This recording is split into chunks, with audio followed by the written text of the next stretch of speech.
Bir podsho Hindistonda donishmandlarga aytgan ekan, jami ilmlar borki, o'shalar eng qaymog'ini menga yozib keltiringlar desa, hamma ilmlarda qaymog'ini yozishsa 100 ta tuyaga yuk bo'lgan ekan. Qisqartiringlar deb. Men buni o'qib chiqishga holim yo'q desa. Shunda Hind donishmandlari 2 ta tuyaga yuk bo'ladigan qilib kitoblar deb yozib chiqishibdi. Bunga ham men toqatim yo'q, yana ham qisqartiringlar. Qisqartirib oxir 4 ta hikmatga joylashtirgan ekan.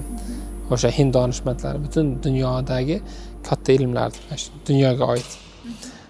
Birinchi nasihatni podshoni adolatiga bog'lashibdi.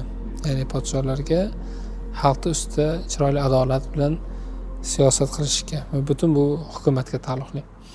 Ikkinchi nasihatni xalqni o'sha podsho yoki hukumat chiqarayotgan qarorni chiroyli tarzda amalga oshirishi va o'zaro ahil yashab turib yaxshilikni targ'ib qilish, yaxshilik qilish haqida.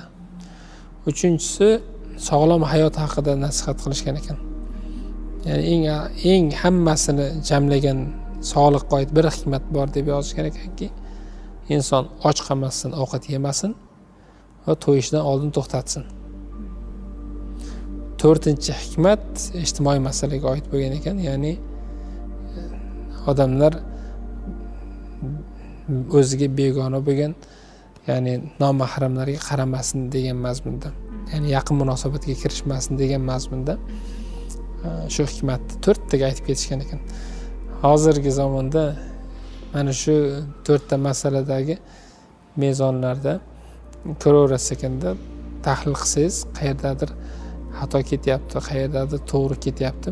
Jamiyatdagi baraka, to'qchilik yoki yo'qchilik hammasi mana shu 4 ta parametr atrofidagi mezonda qanchalik to'g'ri o'rnatilgani yoki buzilishiga qarab bo'lar ekan.